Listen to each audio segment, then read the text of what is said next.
Vaccine সংগ্রহে জোর তৎপরতা, করোনায় দেশে আরও ২৬ জনের মৃত্যু। ন্যায় বিচার পাবেন রোজিনা, সিএনএনকে পররাষ্ট্রমন্ত্রী, দোষীদের বিচার চান সাংবাদিক নেতৃবৃন্দ। হেফাজত নেতা বাবু নগরী ও মামুনুল হকের শত শত কোটি টাকার সম্পদ, তথ্য দুদকে। গাজায় যুদ্ধবিরতিতে রাজি ইসরায়েল ও হামাস, স্বাগত জানিয়েছেন বিশ্ব নেতারা।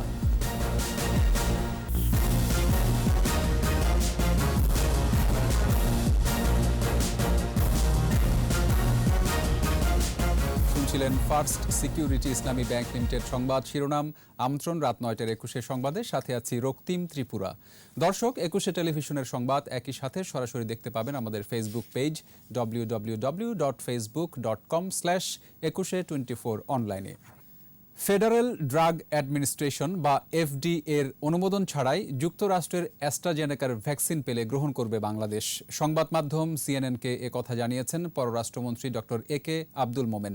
এদিকে ২৪ ঘন্টায় দেশে করোনায় মারা গেছে আরও ২৬ জন। রিপোর্টে আরও জানাচ্ছেন মোহাম্মদ নুরুন্নবী। ভারতের সেরাম ইনস্টিটিউটের অক্সফোর্ড অ্যাস্ট্রাজেনেকার ভ্যাকসিন চুক্তি ৩ কোটির মধ্যে ৭০ লাখ এবং উপহার হিসেবে পাওয়া ৩২ লাখের পর আর ভ্যাকসিন পাওয়া যায়নি।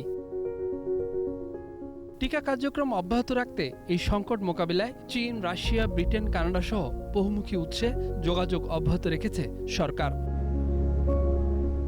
মার্কিন যুক্তরাষ্ট্রের উদ্ধৃত ৬ কোটি ডোজ অ্যাস্ট্রাজেনেকার ভ্যাকসিন পেতেও চেষ্টা অব্যাহত আছে। বাংলাদেশে জরুরি এই ভ্যাকসিনের যোগানের কথা পররাষ্ট্রমন্ত্রী তুলে ধরেন সংবাদ মাধ্যম সিএনএন এর সাক্ষাৎকারে। And US government is willing to donate it. We have requested them. I have sent letters to my counterpart Blinken, Secretary Blinken, and they agreed to give us by and large. But now the problem is the FDA is taking longer time to approve the export of the AstraZeneca. Would you be willing to accept any shipment from the US of the AstraZeneca vaccine, even if it has not been approved by the FDA? We need it desperately, so therefore, if any shipment comes, we will take it right away. জানান, পর্যাপ্ত সতর্কতা থাকায় এখনো রোহিঙ্গা ক্যাম্পগুলোতে সংক্রমণ কম, কেউ মারা যায়নি। পর্যাপ্ত ভ্যাকসিন সরবরাহ থাকলে এই মানুষগুলোকেও টিকার আওতায় আনার পরিকল্পনা আছে সরকারের। We could not provide them the vaccine yet, but we have taken very strict preventive actions, healthcare actions. As a result, the fatalities and the infection in the camp is relatively very low. So you're saying but yet we want them to be vaccinated too, and we would just welcome it. এদিকে স্বাস্থ্য অধিদপ্তরের বিজ্ঞপ্তিতে জানানো হয়েছে গেল ২৪ ঘন্টায় মারা গেছে ২৬ জন, আর নতুন রোগী শনাক্ত ১৫০৪ জন। শনাক্তের হার ৮.22। মোহাম্মদ নুরুন্নবী, ২১ টেলিভিশন, ঢাকা। আইনের গতিতেই চলবে এবং বাংলাদেশের বিচার ব্যবস্থা সম্পূর্ণ স্বাধীন। অনুসন্ধানী সাংবাদিক রোজিনা ইসলাম ন্যায় বিচার পাবেন। মার্কিন সংবাদ মাধ্যম সিএনএনকে এসব কথা জানিয়েছেন পররাষ্ট্রমন্ত্রী ডক্টর একে Abdul Momen. It is under the process of the court, and we don't intervene with the legal system. But that person will get fair judgment. There is no doubt in it, you know. And since it is in the court, we don't talk about it much.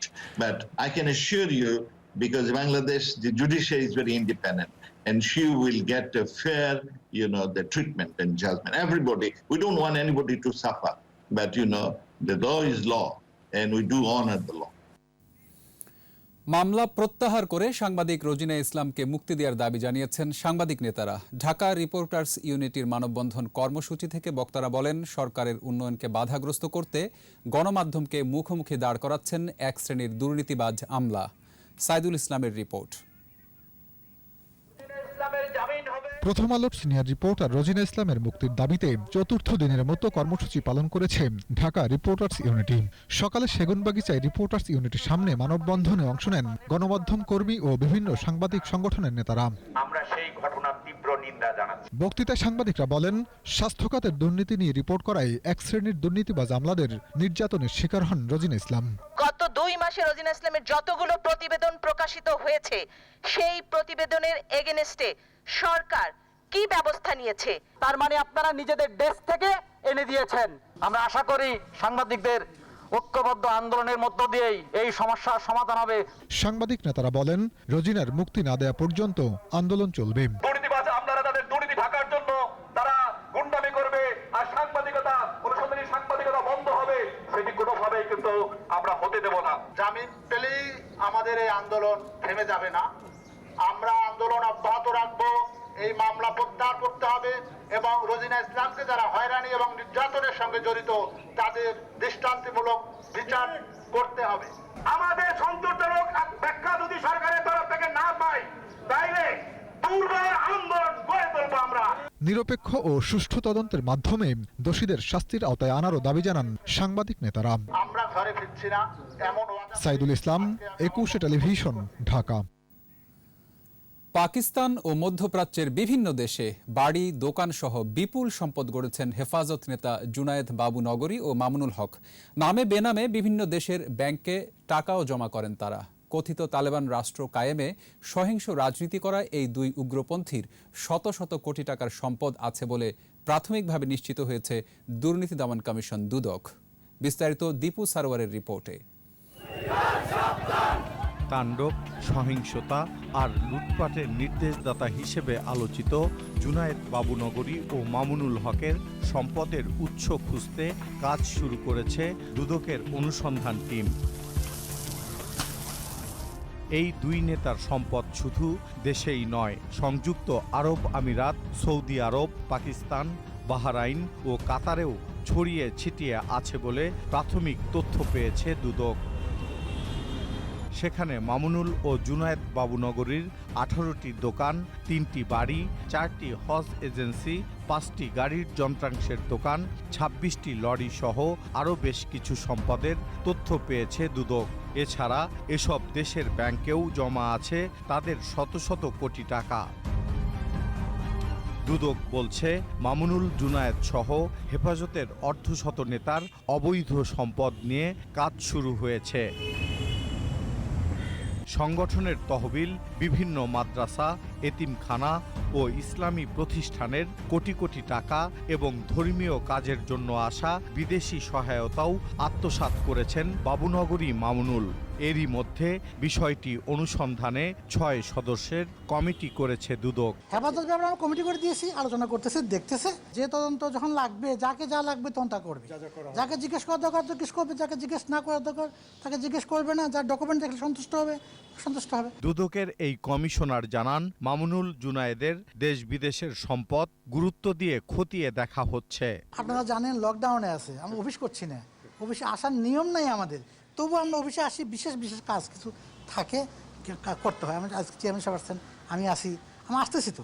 এরই মধ্যে মামুনুল, বাবুনগরী সহ হেফাজত নেতাদের bank হিসাবের তথ্য সংগ্রহ করেছে Bangladesh financial intelligence unit BFIU।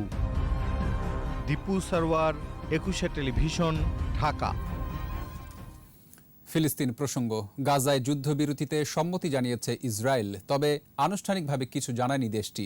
আর Hamas বলছে এটি শক্তিশালী প্রতিপক্ষের বিরুদ্ধে সফল প্রতিরোধ যুদ্ধের জয়। এদিকে যুদ্ধবিরতিকে স্বাগত জানিয়েছেন মার্কিন প্রেসিডেন্ট জো বাইডেন সহ বিশ্ব নেতারা। আরও জানাচ্ছেন আজহারুল ইসলাম। 11 দিনের ভয়াল হামলার পর স্বস্তির নিঃশ্বাস গাজায়। গাড়ির হর্ন আর উচ্ছ্বাসে মুখর প্রধান সড়কগুলো। পতাকা উড়িয়ে উচ্ছ্বাসে মেতেছেন অনেকেই। বৃহস্পতিবার ইসরায়েলের নিরাপত্তা বিষয়ক মন্ত্রিসভা কমিটির বৈঠক থেকে যুদ্ধবিরতির ঘোষণা আসে। মিশরের দেয়া সমঝোতা প্রস্তাবের ভিত্তিতে যুদ্ধবিরতিতে সম্মত হয়েছেন তারা, তবে তা হবে দ্বিপক্ষীয় ও শর্তহীন। হামাস এবং ইসলামী জিহাদও যুদ্ধবিরতির বিষয়টি নিশ্চিত করেছে। হামাস ও ইসরায়েলের গণমাধ্যমগুলো জানিয়েছে, বৃহস্পতিবার স্থানীয় সময় দিবাগত রাত 2টা এবং বাংলাদেশ সময় শুক্রবার ভোর 5টা থেকে যুদ্ধবিরতি কার্যকর হচ্ছে। এদিকে যুদ্ধবিরতির বিষয়টিকে নিজেদের বিষয় হিসেবে দেখছে ইসরায়েল এবং হামাস। তবে হামাস নেতারা বলছেন, চুক্তির বিষয়টি চূড়ান্ত না হওয়া পর্যন্ত সতর্ক অবস্থায় থাকবেন তারা। যুদ্ধবিরতির খবরে উচ্ছ্বাসের মাঝেও কিছুটা উদ্বেগে গাজাবাসী। যে কোনো সময় চুক্তি ভেঙে পড়লে আবারও সংঘাতের আশঙ্কায় তারা। যুদ্ধবিরতির সম্মতিকে স্বাগত জানিয়েছেন মার্কিন প্রেসিডেন্ট জো বাইডেন। জাতিসংঘ মহাসচিব আন্তোনিও গুতেরেস, মিশরের প্রেসিডেন্ট এবং ব্রিটিশ পররাষ্ট্রমন্ত্রী। আজহারুল ইসলাম, 21 টেলিভিশন। নিচ্ছি প্রিমিয়ার ব্যাংক লিমিটেড সংবাদ বিরতি। নো মাস্ক নো সার্ভিস বিধি মেনে চলুন, সুস্থ থাকুন। যখন ফিরছি তখন অন্যান্য খবরের সঙ্গে আরও থাকবে। আরেক দফা বাড়ল ভোজ্য তেলের দাম, চড়া পেঁয়াজ সবজির বাজার, মাছ মুরগিতে স্বস্তি। আমন্ত্রণ আবারও রাত 9টার 21 সংবাদে। রাজধানীর পল্লবীতে প্রকাশ্যে শাহিন উদ্দিনকে কুপিয়ে হত্যা মামলার প্রধান আসামি লক্ষ্মীপুর 1 আসনের সাবেক সাংসদ ও ইসলামী গণতান্ত্রিক পার্টির চেয়ারম্যান MA আওয়াল সহ 3 জনের 4 দিন করে রিমান্ড মঞ্জুর করেছে আদালত। মামলার সুষ্ঠু তদন্তের জন্য প্রত্যেককে 10 দিন করে রিমান্ড আবেদন চেয়ে বিকালে ঢাকা মহানগর হাকিম আদালতে হাজির করে গোয়েন্দা পুলিশ। শুনানি শেষে ঢাকা মহানগর হাকিম নিভানা খায়ের জেসির আদালত 4 দিন করে রিমান্ড মঞ্জুর করেন। অপর আসামিরা হলেন জহিরুল ইসলাম বাবু ও নূর মোহাম্মদ হাসান। গতকাল হত্যাকাণ্ডের মূল পরিকল্পনাকারী ও মামলার প্রধান আসামি আওয়ালকে ভৈরব এলাকা থেকে গ্রেফতার করে র্যাব। এছাড়া অপর 2 আসামি জহিরুল ইসলাম ও নূর মোহাম্মদকে বিভিন্ন এলাকা থেকে গ্রেফতার করা হয়েছে। আবারও বাড়ল ভোজ্য তেলের দাম। গত সপ্তাহের তুলনায় লিটার প্রতি বেড়েছে 5 থেকে 12 টাকা। দাম চড়া পেঁয়াজ ও সবজির, তবে বোরো ধান ওঠার সাথে চালের দাম কমতে শুরু করেছে। মাছ মুরগির দরেও স্বস্তিতে ক্রেতা। আহমদ বাবুর রিপোর্ট। ঈদের পর ছুটির দিনের বাজারে খুব একটা ভিড় নেই। বাজারের সবজির সরবরাহ কম, তাই সব ধরনের দামও বাড়তি। ঢাকাতে মানুষ ঢুকতেছে, এর জন্য সবাই বাজারের দিকে আসতেছে, বাজার কেনা বেচা হচ্ছে। প্রত্যেকটা সবজির দামই গত সপ্তাহ থেকে 10 টাকা কেজিতে বাড়ছে। গত সপ্তাহের চেয়ে এ সপ্তাহে ভোজ্য তেলের দাম বেড়েছে লিটারে 5 থেকে 12 টাকা পর্যন্ত। সরবরাহ না থাকায় দাম বেড়েছে বলে জানান বিক্রেতারা। তেল লিটারে 12 টাকা করে বাড়ছে, কোম্পানি বলতে আছে, কোম্পানি আমাদের থেকে এখন কোনো টাকা নিতে আসে না, বলতে আছে যে দাম বাড়ছে। পেঁয়াজেও স্বস্তি নেই ক্রেতাদের। আমদানি করা পেঁয়াজের সরবরাহ কম থাকায় দেশি বিদেশি সব ধরনের পেঁয়াজের দাম বেড়েছে। তবে আদা রসুন সহ অন্যান্য মশলা আগের দরেই বিক্রি হচ্ছে। ঈদের পরে দেখা গেছে যে আপনার 40 টাকা কেজি, 39-40 দেখা যাচ্ছে 3 টাকা 4 টাকা বেশি বাজারে। একটু ছুটির দিনের বাজারে সব ধরনের মাছের আমদানি বেশি থাকায় দাম কিছুটা কমেছে। তবে নদী, খাল ও বিলের মাছের দাম কিছুটা বেশি। ইলিশ প্রতি কেজি বিক্রি হচ্ছে 800 থেকে 1200 টাকায়। চিংড়ি মাছের দাম আমার নদীর মাছের দাম না, আর অন্যান্য মাছ যেটা চাষের সব ধরনের মাল একটু সহনীয় আছে দামের মতো। বাজার রেট একটু বেশি। সোনালী মুরগি বিক্রি হচ্ছে 240 টাকা কেজি। গরু ও খাসির মাংস আগের দামেই বিক্রি হচ্ছে। পাকিস্তান দাম আছে 240 টাকা, 250 টাকা কেজি। আর দেশির দাম আগের মতোই আছে, দাম কমে না এখনো।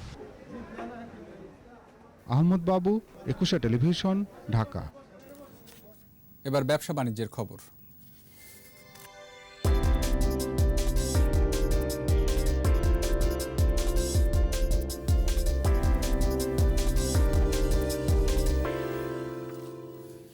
করোনায় ক্ষতিগ্রস্ত দরিদ্র জনগোষ্ঠীর দক্ষতা উন্নয়ন ও কর্মসংস্থানে সহায়তা করতে 60 কোটি মার্কিন ডলার ঋণ দিচ্ছে বিশ্বব্যাংক।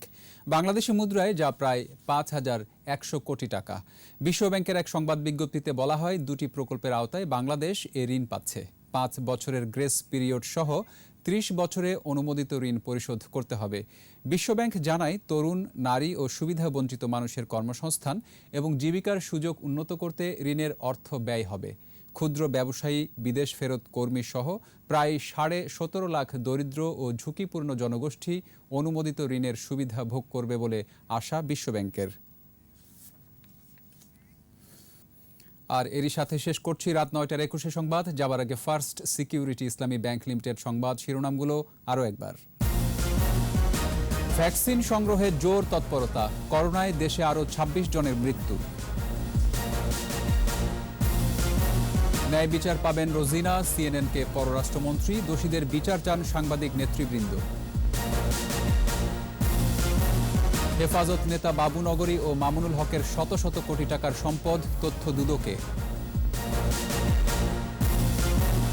গাজায় যুদ্ধবিরতিতে রাজি ইসরায়েল ও হামাস, স্বাগত জানিয়েছেন বিশ্ব নেতারা।